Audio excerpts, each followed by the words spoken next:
thank you everyone for joining the webinar. We're excited to talk to you guys and really dive into a topic that's been kind of interesting and been on the uptick, but a little bit orthogonal to the age of AI and other webinars that you've usually been hearing from, and that is physical pen testing. So in the past few years, we've actually really ramped up our physical pen testing services, doing a lot more of them, and really taking advantage of that vector in the wake of really return to office changes from COVID, which are still kind of with us today.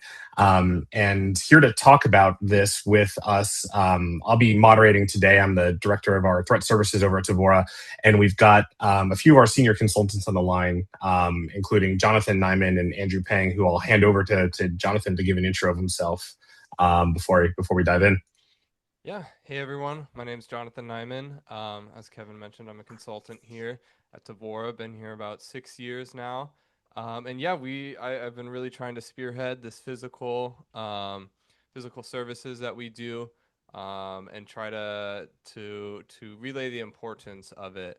So yeah, excited to dive into this conversation. And I'll pass it off to Andrew. Thanks, Jonathan. Hey, everyone. This is Andrew Peng. I'm also been with Tevora for a while now, about 7 years.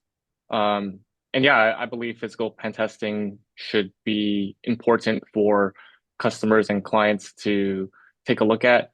I've myself had some experience doing them as well, and they're a ton of fun from my side. And I think there's a lot of learning experiences both from the offensive side and the defensive side. So yeah, with that, pass it back over to Kevin. Yeah, thanks, guys. Well, excited to hear your thoughts and maybe have you share some of your experiences over the past few years of really ramping up and doing a lot more physicals. I did want to maybe start it off with just kind of the basics of what is a physical pen test. What are the guardrails? What are you typically doing? Yeah. So physical penetration tests. Is just at its core trying to breaking and entering right into a secured location. Typically that looks like office spaces, but we also do maybe some more infrastructure stuff, or maybe retail locations. But the ultimate goal is to do it undetected, right? To avoid getting caught, avoid pulling our get out of jail free card. Really, the whole point is covert entry. And from there, depending on what the goals are, what the concerns are, maybe, typically what we're trying to do is establish initial access on the internal network, and really trying to use that as the physical side of things, as a different vector, for getting that initial kind of internal access. And we also will look at specialized concerns, right? If there's a concern about data theft, or like physical hardware theft, or just safety concerns, right? Can someone get in and become a threat? But again, it really depends on what the actual concerns are, what the industry is, and how we kind of tailor that experience. And then, yeah, so, we're really trying to simulate things that are going off in the real world, things like corporate espionage, crimeware gangs, right? How usually ransomware gangs work is they're buying the initial access. So you have people out there just selling the initial access, getting that in various ways. And we do see that sometimes from the physical side, right? And then also nation state actors. There's not really a line they're not willing to cross, right? And we've seen this in real life of what that looks like, setting up base camps, in front of their targets, valuable targets. So really, at its core, we're doing it like everything else. We're emulating real threats that we're seeing, and using it as a different vector to kind of get that initial access into a corporation or a company. Yeah, I mean, it sounds like it's definitely a viable vector. Is there has that been what's causing the lead an increase in physical pen tests? Is just the viability of that, or are there other factors you're seeing for kind of the uptick and really this being effective and there being a lot more of them? Yeah, I'd say a big part. They definitely slowed down to us when everyone was at home. during COVID. And, even though we're just coming, 6 years out of all that, we're finally starting to see, okay, everyone's coming back to the office, right? Which has its own challenges, right? You have a generation that never spent time in the office. That kind of culture isn't established, which has kind of led to challenges or risks that we haven't seen in the past. Um, of just employees not knowing how to handle this, not being confrontational when they see something suspicious. But yeah, and then also too, I think as the external layers get more secure, right? Phishing is very difficult. Of course, that's something we do too, and something that um, you know we emulate and try to do. But it's getting, the protections against that are very, are getting very advanced. And when you're talking about AI starting to screen these emails, not just kind of more other automated systems, when you're actually trying, when you're actually improving these systems, it's getting harder to get access internally, or right you can't necessarily just send a Word document with a macro anymore, and get that callback, right, and get that initial access that way, as well as just external perimeters being more secure. I mean, companies are spending millions of dollars focusing on these two areas, so it's becoming very difficult. And now it kind of is feeling like the path of least resistance is kind of that physical component, right? That physical break-in, um, and testing out those controls, right? Because you're still targeting that human element, that like phishing will target, um, or you're targeting the simplest thing to target, or the weakest link, right? And that's going after the employees. And it's the same thing with phishing, when it comes to things like tailgating, when it comes to things like in-person social engineering. Um, it boils down to people not wanting to be confrontational, wanting to be helpful, and yeah, just not wanting to, disrupt someone, if even if they don't recognize them, even if they don't know who they are or what they're doing. Yeah, I mean and also in the worst case scenario too, it doesn't just lead to internal network access.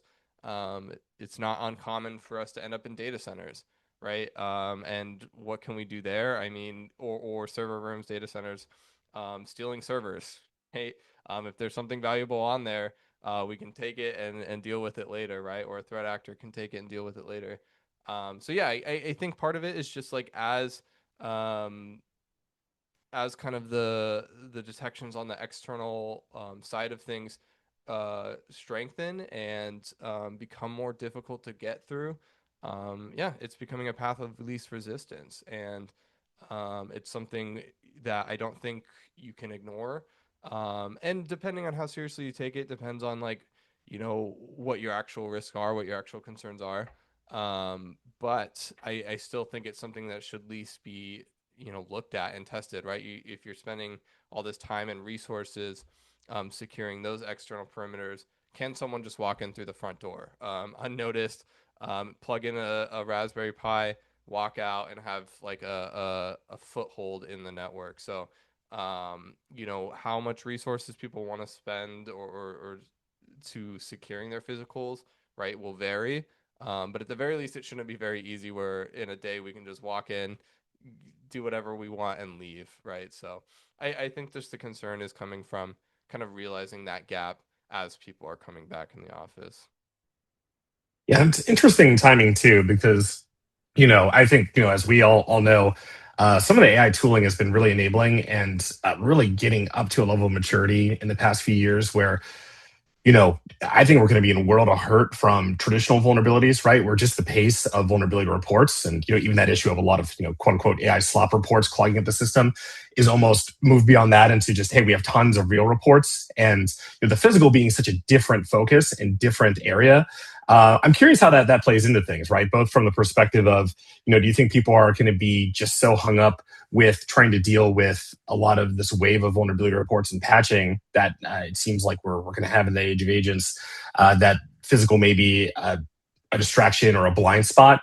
And also, I'm quite curious on, we've been having huge enablement in social engineering, template development, in spoofing access, and all these things. Is some of this tooling something you're seeing in use on physicals? And maybe falling short. I mean, it's April Fool's, so it'd be great to give a presentation on how we're sending robots into the building to break in. I don't know if we're there yet, but um, uh, we could do a whole webinar. We probably should on some of the enablement of things we're doing in AI around more traditional vulnerabilities. But I'm really curious to hear of like what your thoughts are and how that's affecting the physicals currently, or even some ideas of how we might use that, or the context of the industry going forward where physicals slot in that world. Yeah, And I think I actually. threw like 25 things at you. So Yeah. Well, speaking from the physical standpoint, like as you mentioned, there's a lot of AI usage on, the network level when we do network penetration tests. You mentioned AI slop. There's a lot more AI tooling built around those network type of tests. From a physical standpoint, ourselves, we haven't really tooled around with it too much, but it is something that comes to mind. There are a couple ideas, both from the penetration standpoint, the offensive side, and the defensive standpoint, where we believe AI might be beneficial. So, starting out from the defensive standpoint, AI is getting really good. Obviously, ideally, the defensive team can implement some type of like facial recognition with AI. Um, maybe back then you'd run into a lot of false positives, and you'd have defensive team looking at all these alerts and being like, "Oh yeah, that's a legitimate employee. Like, why are we getting alerted on this?" But over the past few years, it's grown a lot immensely, and so I believe the accuracy of that might increase and really allow for less false positive alerts and very very sporadic alerts, and be like, oh, we should actually investigate this and take a look at it. So I think that's some case where the defensive side might be able to implement AI to a good degree, and be able to benefit from that. And from the offensive side, I think there's a pretty good idea of when you are creating a fake badge, for example, and you're you know contemplating whether or not you want to use your own name, a fake name, or identify an employee name by doing open source intelligence gathering, and identifying someone on LinkedIn who looks vaguely similar to you. I think there's a pretty cool attack vector with AI where you can kind of you know generate like a morphed image of the legitimate employee and yourself, so that you don't really need to identify someone who looks like the most accurate to yourself. You have a couple of options, you have a bunch of ranges, a bunch of names you can use. And yeah, when you print that fake badge, obviously using a real employee name, if you get escalated and you need to actually interact with an employee, that might get you further if you're using an AI generated picture, as compared to if you pull something from LinkedIn, and if your security team is very verbose in the procedure and be like, oh no, this employee has like a mole on their face here, but you don't have that. um those could be tells that will get you burned. So I believe from the offensive side, that would be a really great use of AI to be able to kind of subvert that. And that poses a challenge as well from the security or the defensive security standpoint. It's like, how can we tell that this image is AI generated? How can we really verify the validity of this person? So yeah, those are the the key points that come to mind. I think there's going to be still a lot more things that you can do with AI. But again, I just wanted to reiterate that it's been growing. It's been really really good from the network perspective, and we want to implement that into physicals. And yeah, I think there's still a lot more to grow here. But yeah, those are just the initial ideas that come to mind. Yeah, and I think the point on the like having kind of AI monitor cameras, I'm not aware of a solution that really does this, but I think in the future it makes total sense. I mean, because a lot of the companies that we're working for and doing physicals with, it would be great if they could have four security guards monitoring all the cameras at once, right? Not just checking the feeds when an incident happens, but actually always watching, right? And it would be very clear very soon that we're just loitering around trying to look for every entry point, being generally very suspicious. But that's not something we can recommend to most people. It doesn't make sense. We're not gonna like just say, hey, you need to do this if it doesn't make sense for the industry. So kind of being able to not even offload that, but actually have that ability, that capability, to kind of have those detections, without having a team of security guards watching and monitoring cameras. because that's just not the reality for most organizations. It doesn't make sense. And so having, kind of using, adding that functionality or that ability to do things like that, that would make our lives or someone trying to physically get in would be huge if that could be kind of not just limited to massive organizations with full on security teams, right? But kind of give that ability to companies that it couldn't do it previously. But yeah, I mean, um, like all the conversations about AI, no one's fully sure where this is going, right? No one's fully is aware of its capabilities, and we're kind of all just adapting, um, as things go. But it is interesting about physicals. For now, there's no risk of it going away. As people are in the office, even if AI is monitoring your external, even if AI is conducting your pen test, right? Physical, at least for now, is here to stay. Um, so yeah, it's definitely an interesting vector. You're saying it's job security until the robots take over and Who there's knew? embodiments. Yeah. Oh, I know you mentioned, I mean, some of the tooling you guys have been doing, even outside of, AI enabled things have been pretty cool. I know, Jonathan, you were talking about you can buy those robot dogs from Timu, and those are actually potentially somewhat useful in reconnaissance. I don't know if that's something you seriously considered, but I'd also love to hear about some of the things that you guys do use in your toolkit, like some of the badge readers. And I know, Jonathan, you talked, or Andrew, you mentioned about printing out fake badges, even if those don't actually scan. I'm curious to see, what tooling you guys have in your toolkit and what tends to be successful. Yeah, for sure. Yeah, I think our most useful tool in our toolkit is not anything crazy, not anything like hackery, not anything like robbery. It's very simple, and it really exploits the human element that we're kind of focusing on here. And it's just a badge printer, right? A badgie, a $500 badgie that lets you, clone ID badges. It doesn't obviously do like the badge authorization, like the reading, but like the RFID cards, things like that. All it is a simple, a clone. We go online, we look for any kind of reference point, any kind of images posted by employees, posted by the company of ID badges. And if we find one, and if they're in use, it really gives us a free pass. It doesn't have to be perfect. It's not like we need a high definition copy of the badge, but just kind of passing the glance test is what I always say, is enough to build trust with someone, even seeing you do something suspicious, right? It opens a lot of doors for tailgating. We run into that a lot, and maybe Andrew can even speak a little bit to this about kind of the effect that it has when tailgating and when kind of just wandering around the office. I don't know, Andrew, if you want to kind of speak to your experience with that. Yeah, so the fake badge with a badge printer, it doesn't necessarily need to be perfect. All it needs to really do is pass that initial eye test. So, having a lanyard with the company name printed on it in their company colors is already a really good thing because, you can kind of tuck that into your blazer or, keep the actual badge kind of hidden so no one's really going to zero in on it. But on that topic of the conversation, regular employees aren't going to be really excruciating looking at everybody's badges and being like, oh no, that's a fake one. Like I'm gonna call that out. No, you're generally just gonna see that badge and be like, yeah, that looks like our employee badge. Like, there's no need to escalate it.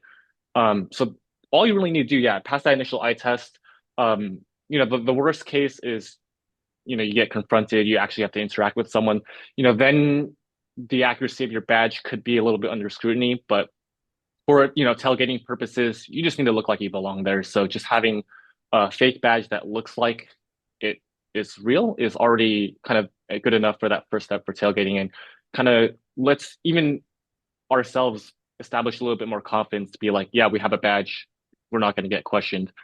And then also on the topic of badges, yeah, pretty interesting. We're seeing two types of badges in play. We're seeing low frequency badges and high frequency badges.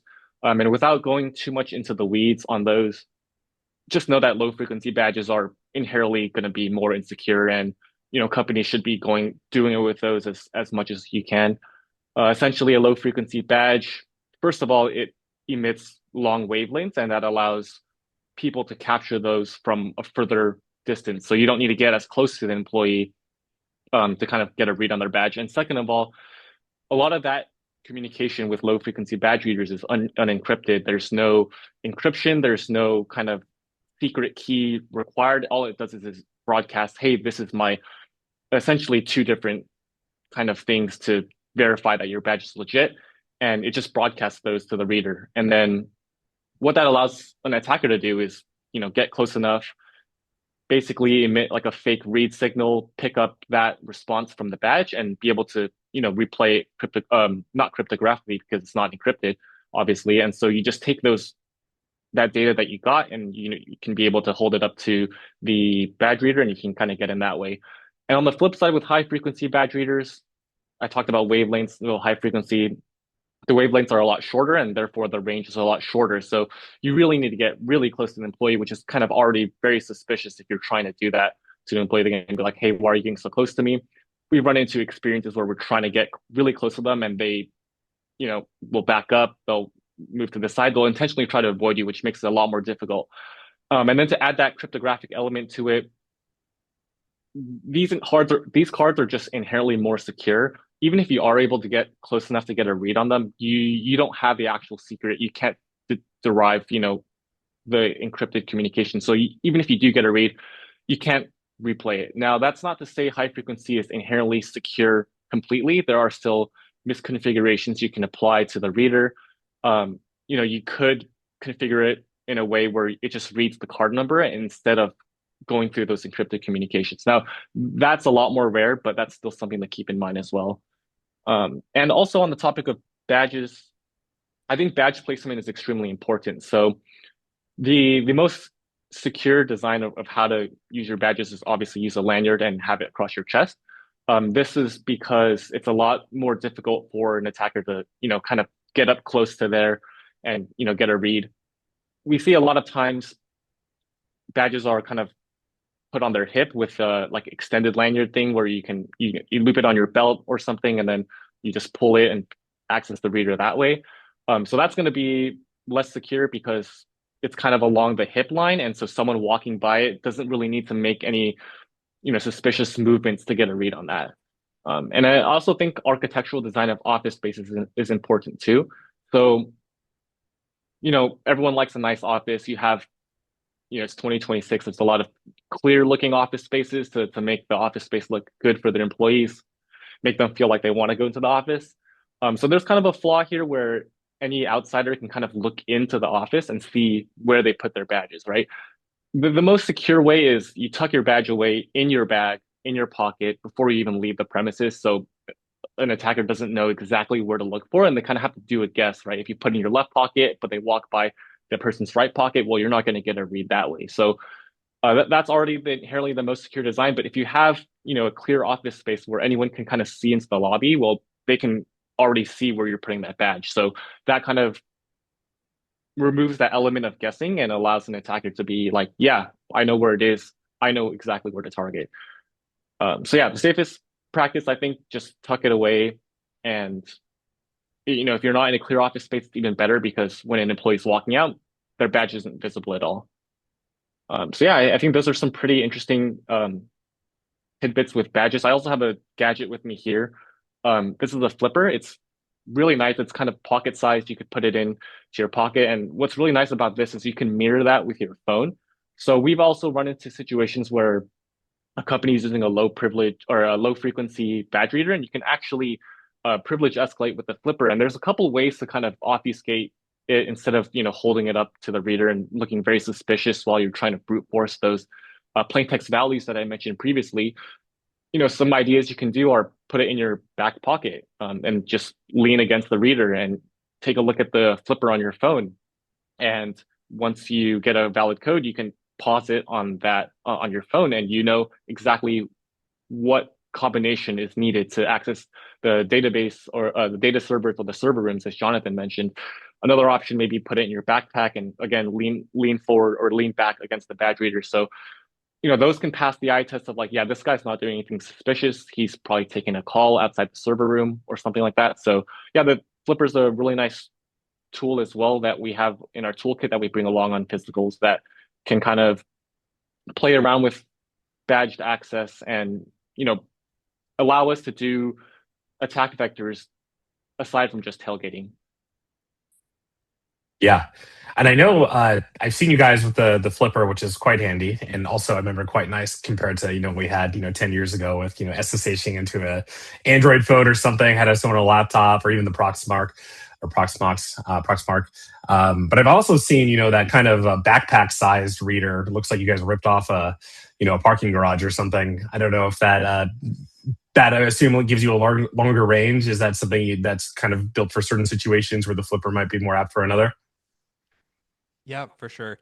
Yeah, we recently put together both a high frequency reader and a low frequency one version of it. But yeah, exactly like you said, it's a garage. Its intended use is to be mounted for like a parking garage or something. Basically, just extending the range a little bit so that people can kind of swipe their badge from the car, right? Now we made it so it's standalone. It has like a battery pack inside and then a little reader that lets us connect our phone to it and see any credentials that we caught. But yeah, that's usually how we start engagements, depending on what we see in use. Typically we'll assess visually. Okay, what does it look like? The badges they're using now. There's generic ones that can be high or low frequency, but we always want to start by getting those clones right from outside the premise. So a lot of times we'll spend the first part of the engagement doing reconnaissance outside, but also trying to find people to bump into or swipe by. So that range. Long range in RFID world is like a foot is really good, which it sounds like far for cloning badges, but when you actually have to get that close to someone, it feels a lot closer. But yeah, so that's typically how we start engagements. Because if we can get that right off the bat, we have our fake employee badge, and then we're able to get a read on those cards and create our own, either using the flipper or using the Proxmark, like you said. Um, then I mean, from there, we have a legitimate badge access. So, regardless of how many physical barriers there are or physical controls to enter, whether it be like, a lot of times what we're seeing for secure places is an anti tailgating barrier. Then the elevator requires badge access, and then one more step to actually get into the office spaces. So, if we don't have a valid badge, that's 3 counts of tailgating in a row, which can be difficult depending on the employee awareness of that, right? You have to bet 3 times. Also, it doesn't give persistent access, right? We can't just come back later. We have to do the tailgating all over again without that. But if we have the badge and we're using those tools to clone them, and we finally get, we get a hit from just one person.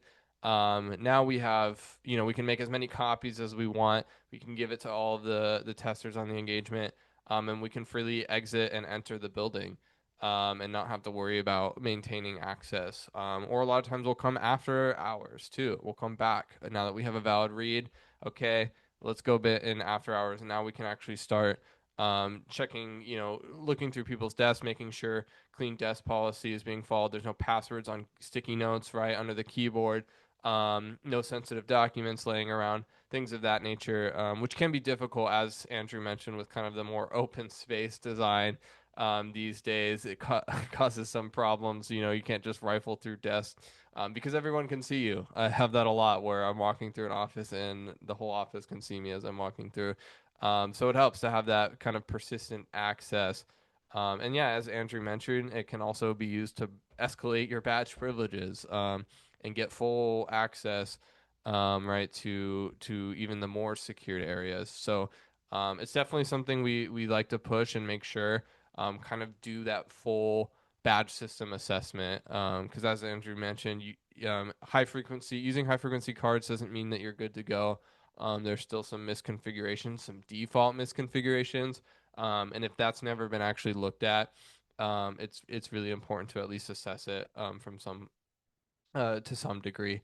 And it's not something you have to keep doing, right? If it's fine.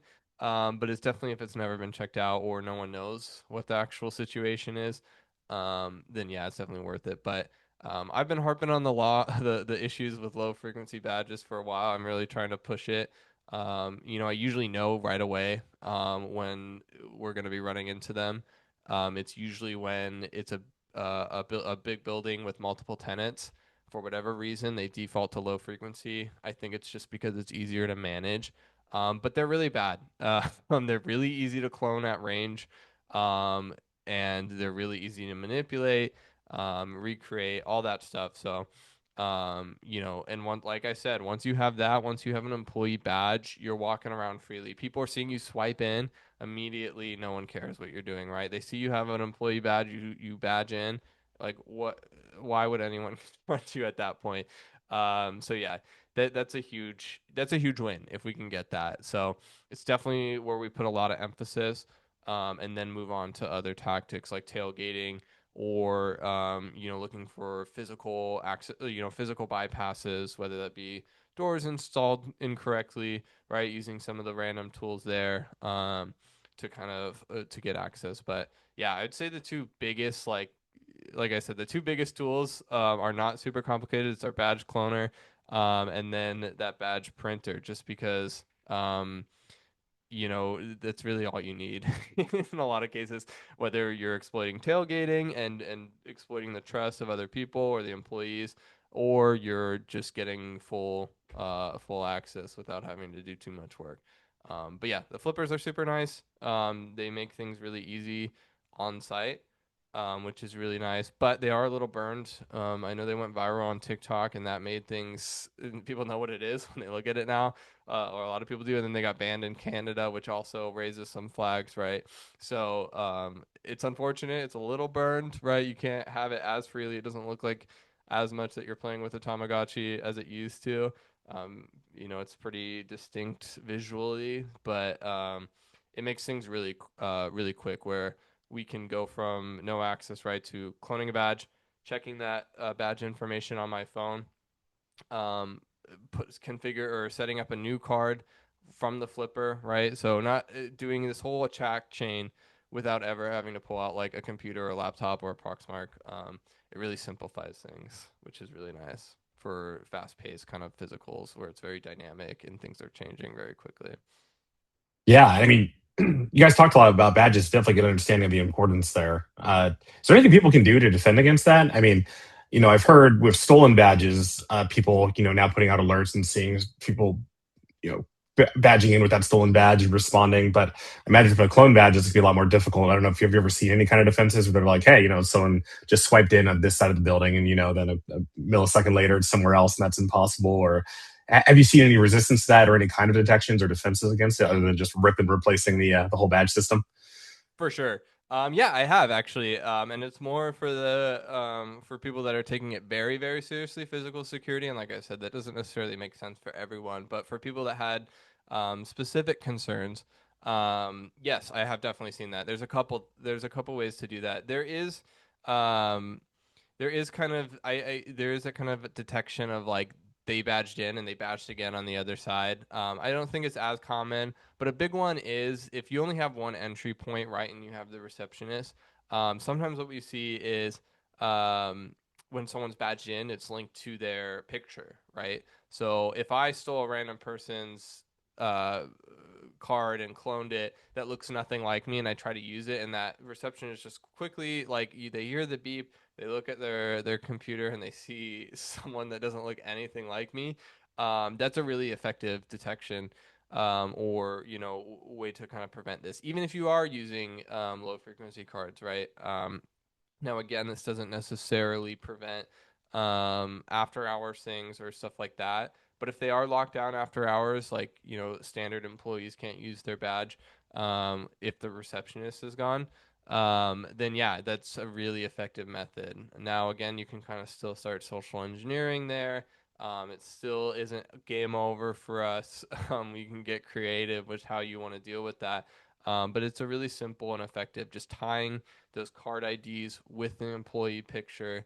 And yeah, kind of addressing it that way without, you're still not addressing necessarily the core issues, but it's better than, nothing. But yeah, there are a lot of interesting ways to deal with. Again, I would push for, secure badge system setup, but I know, again, it's not even necessarily possible for everyone. And so you might have to get creative when it comes to kind of actually securing that physical access. And then also pins too can be helpful. That's a pretty simple one as well. Um, but can be ignoring. You start to get into that area of like, um, making your employees' lives too difficult by making them do a pin every time they try to get into or try to access somewhere. But yeah, swiping a card, putting in a pin key can also be kind of like an effective way to mitigate some of the risks. Yeah, makes sense. It does sound, I know the badges are a main tool in the toolkit, and it's giving you a lot of ways to get into buildings, both with cloning and, exploiting the human side of having a printed out badge that looks like you. But I'm curious, taking a step back again, how does this compare to the other vectors available to an attacker? For example, on the red teams we do, is physical tend to be one of the softer targets, or do you find that you can get in through email or phone phishing or other methods just as easily? How does that compare, and where does that fit in kind of the threat model for organizations? I'd say it's definitely the softer target. Just from my own experience of doing both and being on kind of doing both of those types of engagements. Um, it really depends on what, like what the kind of actual vectors available are and like what the posture is and the maturity. But yeah, I'd say least resistance is still physical.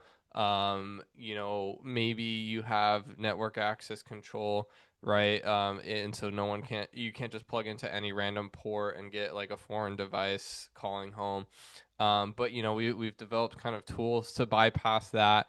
And that's not really hard to do. Whereas, the reality is phishing has been the kind of go-to for threat actors for a really long time. It's still going on. There's no doubt about that. But because it's such a huge risk and such a viable attack path, there's so much money and resources being dumped into solving this problem. It's drastically changed even from 5 years ago. What you actually have to do to not just like get execution, not just get credentials, but to actually get your email even in an inbox has become increasingly difficult. And also, the phishing stuff can fall apart immediately from like 100 different ways. Whether that's just Google Chrome uh, realizing that the site is malicious and just blocking it outright, whether it's the domain registration that doesn't like what you're doing. Um, there's a lot of way that the phishing engagements can go wrong, and kind of burn things to the ground, and you have to start over. So yeah, I think from the physical side, there are a lot of vectors, not even just getting in, but like kind of the wireless, the Wi-Fi side of things. Can someone sit in your parking lot, and get internal access that way? Right, and just either plant a device or just sit there. I have seen and heard of ransomwares being kicked off that way, right? Literally pulled up in a parking lot, got cracked Wi-Fi, whatever they did to get that like on the actual wireless network, and then launched a ransomware from the parking lot. And the way they conducted it is they actually got that initial access months ago. So it was like kind of impossible to figure out when or who did that, because it's very different. There's no when it comes to that physical side of things. There's no okay. Here's the IP where the attacks are coming from, right? The attacks are coming from an internal IP, right? Or they started at least from an internal IP of a device we didn't weren't paying attention to or didn't notice. So it definitely adds to this unique layer. But yeah, ultimately, I do think for mature organizations that have really dumped a lot of resources into securing their external perimeter, training their employees on social engineering and phishing attacks, and doing regular tests and kind of building that protection. Um, yeah, it's becoming increasingly difficult on our side of things to actually get through. So, when we do engagements where we're doing all of that, including the physical, um, the physicals are usually a pretty quick win. Because it's just like it's largely been ignored or not been paying attention to, right? Maybe we have a security guard at the front, but it doesn't really go much further than that. So really, again, you don't have to dump as much resource into securing into securing physical as you are at your external layers. And your employee inboxes and stuff like that. But at the very least, not making it super easy would go a long way, I think, for mitigating risk.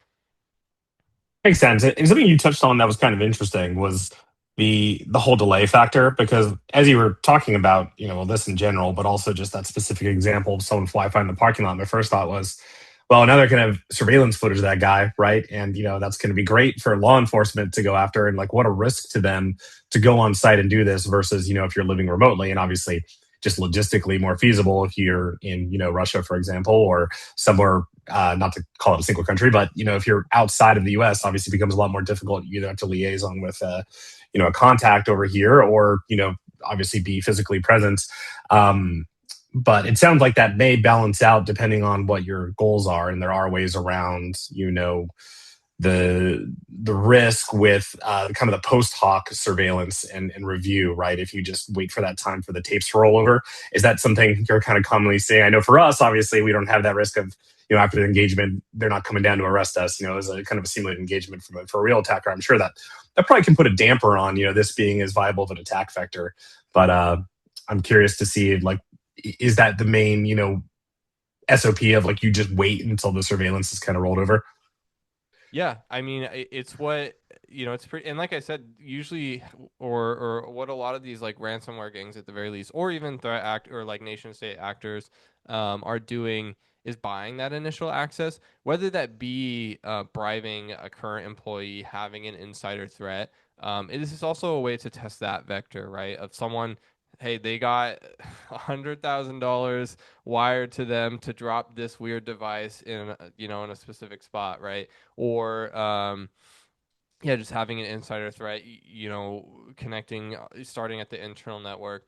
Um, but yeah, I think in or just selling that initial access, however they got it. And that whole process of like, okay, I established initial access, it makes sense to be like, okay, I'm gonna wait a month. Now I'm gonna try to sell it to someone, see if someone's interested, and maybe then the people who bought the access then wait, right? So there could be that huge Hmm. delay of when actually activity starts happening, right? And one of the devices that we use, the Dropbox that we have, actually does callbacks, not through the internal network, right? It will establish that connection internally or sit in between two legitimate devices, and then being called home over LTE, right? It's just doing an SSH callback over a cellular network. That way, that actual outbound traffic is not detected, right? There's nothing you can do about it. You don't know a rogue device is calling back to a weird random IP. It's just sitting there and calling back, and so you don't actually see those external connections. So even if you're like, well, there's no outbound, or we would detect like weird like SSH reversing back to a weird random external IP, we would catch that, right? We have detectors in place for that. There are ways around that, and that can sit for a long time behind a desk without anyone noticing, if you don't have like kind of those defenses against like rogue devices sitting on your network, or getting those alerts about when an unrecognized device is plugged in.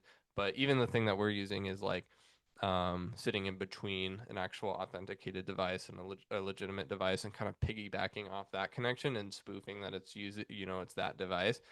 So even there, it becomes very difficult to detect.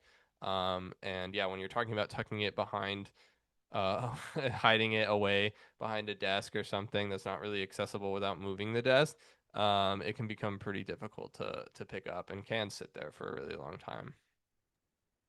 Yeah, and going back to the parking lot scenario, I think attackers can get really creative with it. You can scope out blind spots if it's a parking structure. I'm sure there's going to be some blind spots. You can drive multiple cars. You have a lot of tools at your disposal to not really be caught. And what's stopping you from just dropping, a device that could be powered on a low power source for like weeks to a month with a public internet connection, and then the attacker just waits a week to a month and then just SSHs in or RDPs into that box that they dropped, and then trying to hit the Wi-Fi from there. At that point, it's like, how can we even track when this thing was dropped? How could it be? Up, it's been a month. Maybe the security tapes aren't even there anymore. And then again, with the blind spots, you might not even catch that. And, uh, if they're driving, as I mentioned, multiple cars, how are you detecting that's going to be suspicious activity? So, yeah, those are also some things to keep in mind as well, on the physical side. Yeah, and there's some Q&As in the chat, and I think starting with one that's kind of relevant to this discussion on defense, how do you see people defending against, kind of threats in between, the physical pen test assessment? Obviously, you have this point in time of what we're able to do, a good, snapshot of what the network look like, what the premises look like, and what the badge system looks like. All these things, are there things people can be doing internally, either outside of these kind of full blown physical pen tests, or even as an interim kind of exercise to both gauge security and also kind of test some of their defenses? Are you seeing anything that people are successful with that's really helping mitigate some of these risks? Yeah, I think tailgating awareness, right? Similar to like testing your employees on phishing, and kind of just educating employees on tailgating, which it usually comes in with kind of those like standard trainings, right? It's mentioned. But one of the things that we do too, outside of just like a full blown physical, is just tailgating exercises.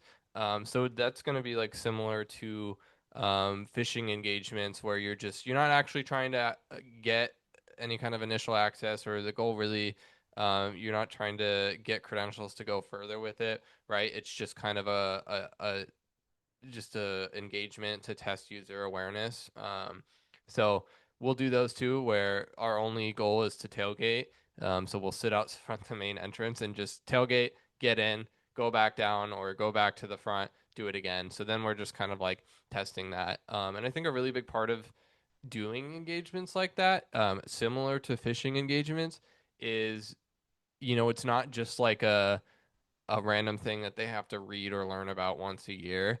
If your employees know you're actively testing for these kind of things, they're gonna, even if they just think it's a test, they're gonna be a lot more aware, a lot more careful, right? And we see this a lot with phishing, or in phishing engagements is, or even like our phone phishing engagements, right? Where if we do it a lot, like we do it quarterly or we do it annually, and target the same people, we end up getting on the phone. They're like, "Is this a phishing engagement?" Right? And so even the fact that they know that the company is doing that, they're aware of it, can help a lot with kind of that like mitigation.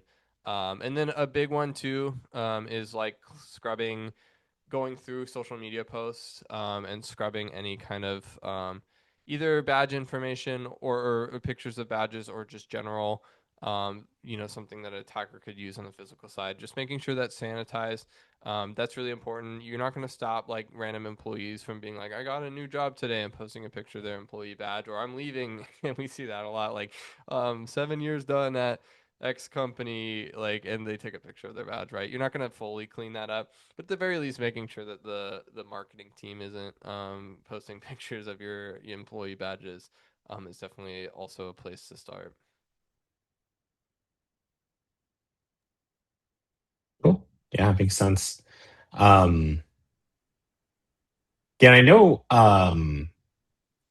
we covered a lot. Well, we have another question here, kind of talking about what entry points to test first. How you triage that. I know you mentioned a lot of that is, hey, clone the badge, get the badge printed out, right? Are there any other overlooked things, or things that are maybe a little bit, um, less looked at, that you encounter regularly, that people aren't really keeping top of mind, that you exploit? Um, yeah, just curious if any of those are common to answer that question. Yeah, it really depends on what we're seeing when we're doing these engagements, how many points of entry there are. So that's like kind of the first thing we'll do, right, is assess, okay, what are our actual points of entries?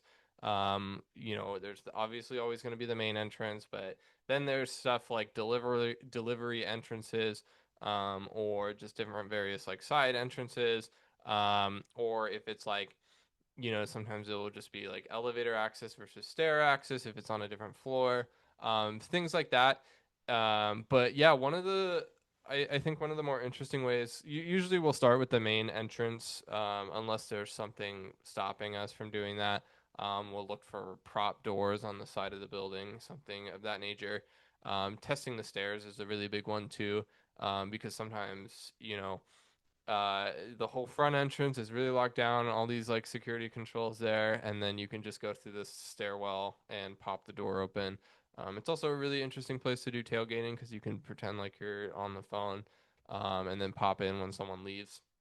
Someone does leave through the stairs.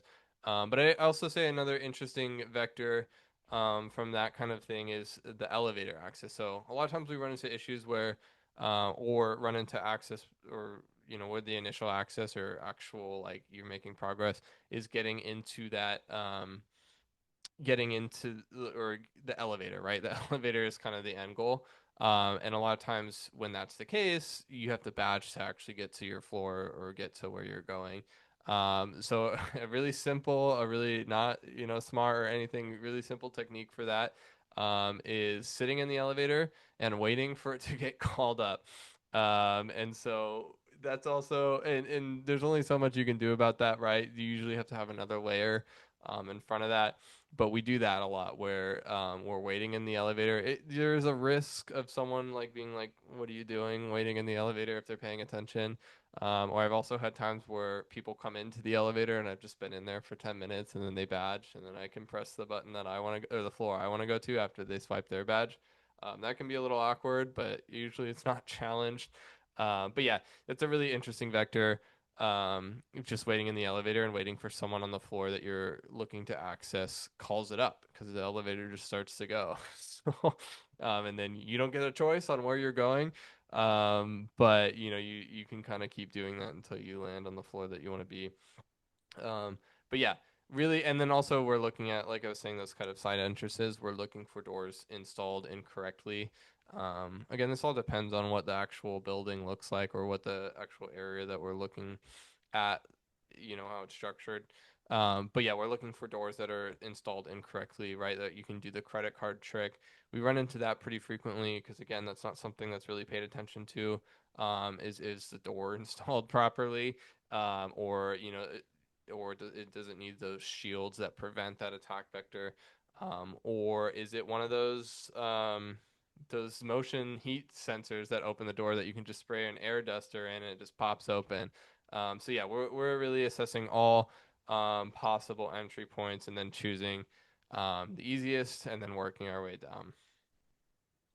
Yeah, and to add to that, something that I've seen too is, doing full reconnaissance, how you normally do like a network penetration test, for example, before you even try anything. So something that I saw was the main entrance required a badge to get in, and then there's also security reception there that you might need to interact with. So, that might not be that first place an attacker wants to go to. But what happens if you walk around the back and, it's a big building, 4 or 5 floors, and they have a parking garage that's unmonitored. There's no security guard there.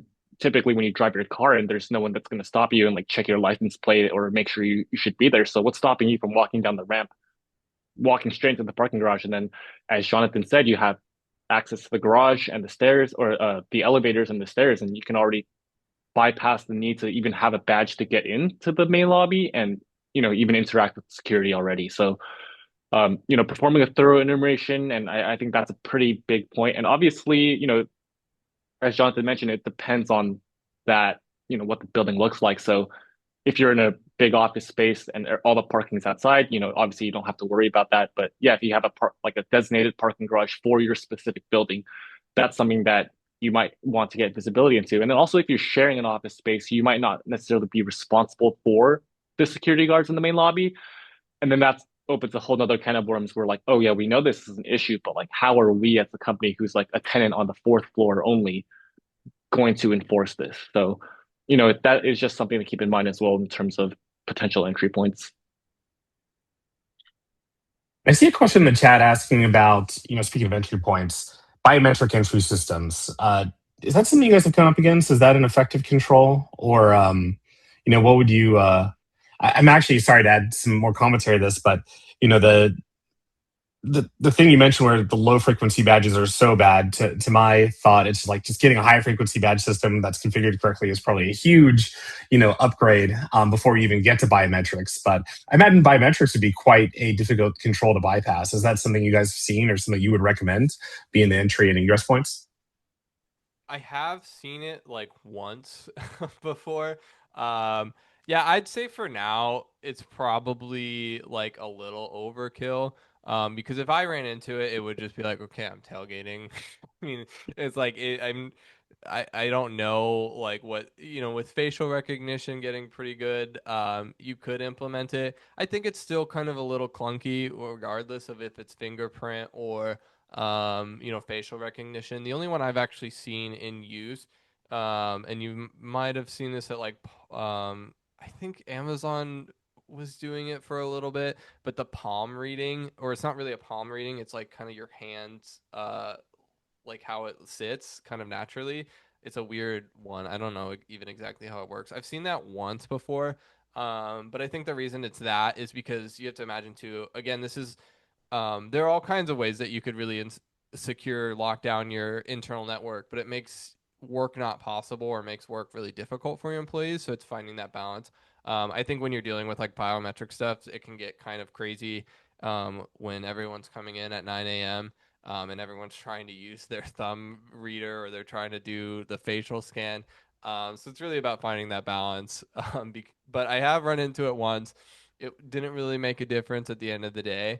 And yeah, I think it's like for now, it's just like too complicated of a solution to make sense. Yeah, I think it's a lot. I mean, I guess technically what I was talking about earlier with the low frequency badges associating with a picture, that's kind of a form of biometric.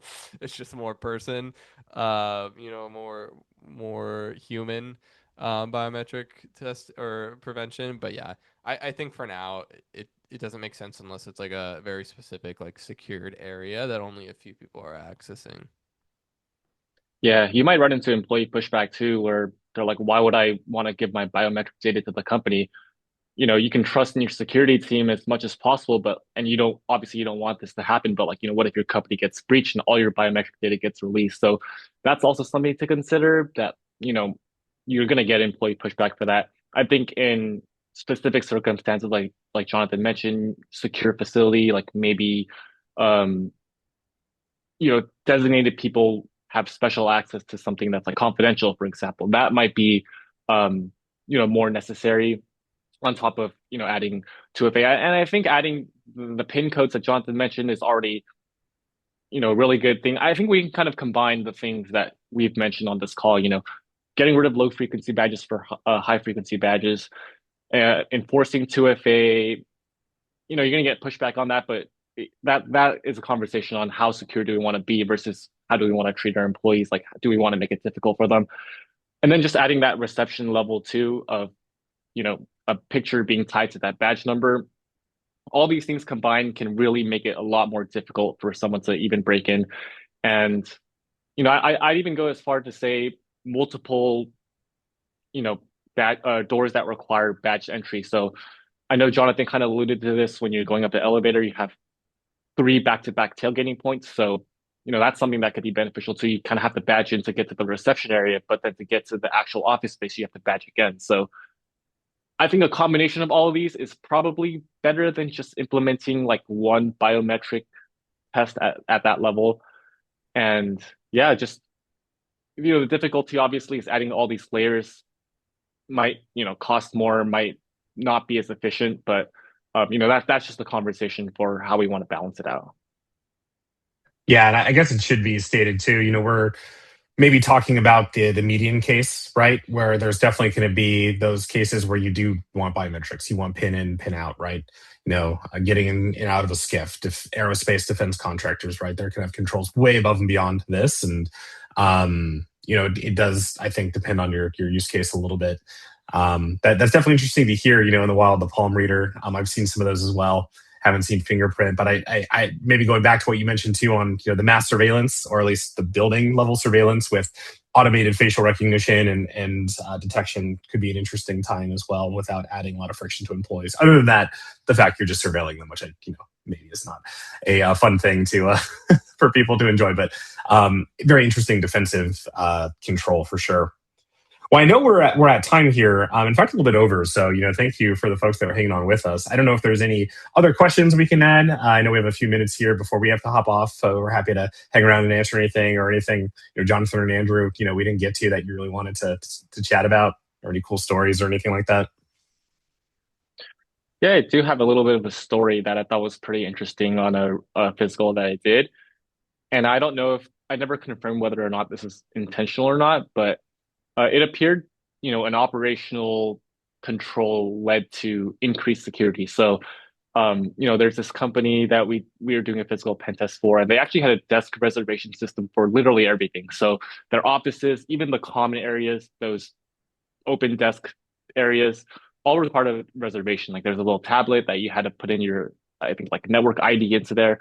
And so from us, an unauthorized perspective, we don't have access to that network ID or the schema for that. So it's difficult for us to actually reserve something on the tablet. And it's very blatantly obvious. The thing will turn red if you reserve it, and it'll be green if it's open. So if you just sat down at a desk and couldn't reserve it, that would look very suspicious. And in this particular instance, one of the employees at the company actually told us, "Hey, make sure you reserve the room next time." And so that kind of set off an alarm bell for us. Maybe, being in this office space isn't the move for us. But what's the alternative, right? You can hang out in the common area, but it's like, why are you in the common area for like 1 to 2 hours at a time? When people walk by you to when they're on their 10-minute break, or they're trying to get coffee or something, and they see you there constantly, it just raises an alarm bell, right? So that was very interesting to me, that it seemingly was an operational control to increase efficiency, to kind of not let people be confused, and for them to be able to reserve a desk ahead of time, how that contributed to security. So I think there's a lot of areas to explore in terms of how we can better manage, assume compromise, right? If someone gets in, how can we identify that they don't actually belong there, even if they're walking around with a fake badge and pretending they're there? So yeah, I think there's a lot of things to explore there. Yeah, it makes sense. Interesting how a non-security control could end up leading to increased security, while also, being a part of how they're working, so not getting in the way of things. Definitely sounds like a win-win. Um, Great.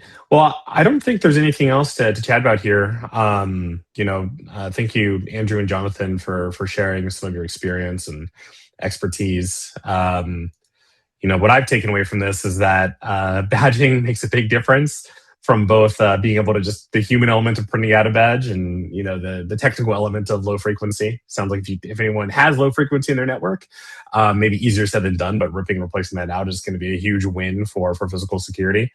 And personally, I'm still very interested where this next year takes us, as far as tooling around traditional vulnerabilities, how physical continues to fit in.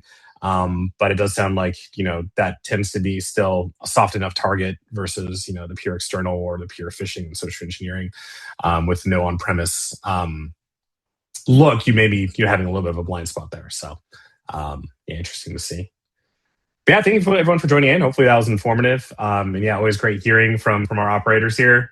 So yeah, Andrew, Jonathan, thank you guys for your your time and sharing your information. And yeah, for everyone who joined, thank you. I think this has been recorded, and we'll be posting it somewhere on our website if anyone's interested. And with that, I'll have us sign off, and everyone have a great rest of the day and rest of the week. Yeah, thanks, Kevin, and thanks for everyone for joining. Yeah, thanks everyone for joining. All right. Talk soon. Bye.